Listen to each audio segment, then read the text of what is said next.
Respected principal sir, my dear teachers and my dear children, good morning to all. Actually, do you all know who is Aristotle?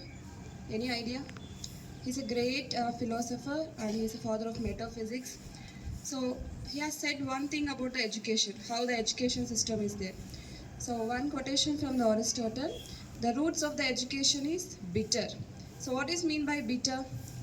You all know. So the roots of the education is bitter means the challenges what we are facing in the school, the obstacles we are struggling for the studies. The teachers will beat, the teachers will give punishment, compositions, impositions. So everything is for your sake. Yes or no? What is the final fruit of the education? It will be sweet. So the roots of the education may be bitter, but the final fruit will be very sweet. So have you all have the essay 1 revision schedule? So prepare well for essay 1, make a one schedule, a revision schedule and prepare well. Have a great day. Thank you.